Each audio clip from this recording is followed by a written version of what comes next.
previous episode, we read about Mr. Archibald Craven, about the clergyman's family, his sons and his daughter, and about Basil and how he teased Mary. So, I think we should continue now. He's a hunchback and he's horrid.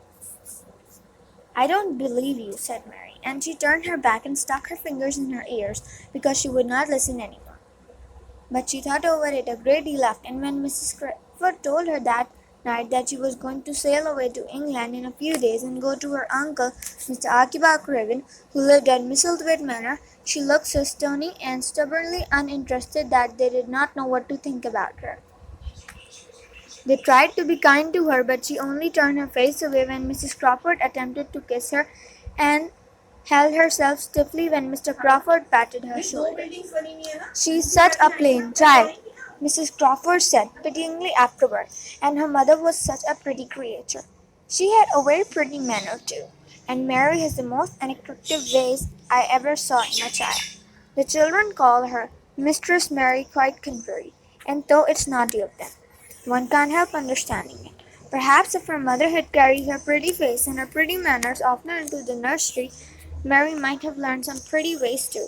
It is very sad now the poor beautiful thing is gone, to remember that many people never even knew that she had a child at all. I believe she scarcely ever looked at her," sighed Mrs. Crawford.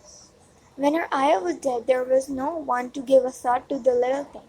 Think of the servants running away and leaving her alone in the deserted bungalow."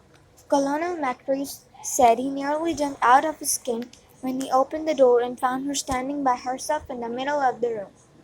Mary made the long voyage to England under the care of an officer's wife who was taking her children to leave them in a boarding school. She was very much absorbed in her own little boy and girl, and was rather glad to hand the child over to the woman Mr. Archibald Craven sent to meet her in London. The woman was his housekeeper at Misselthwaite Manor, and her name was Mrs. Medlock. She was a stout woman with very red cheeks and sharp black eyes.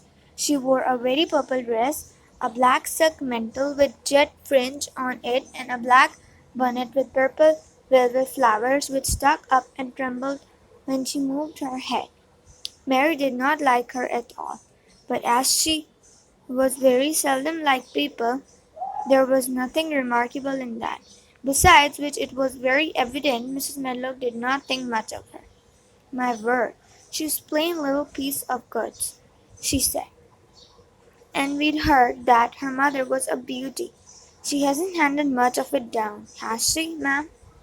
So if you want to know more about Mrs. Medlock and what happened when Mary went with her, so subscribe my channel and like my videos.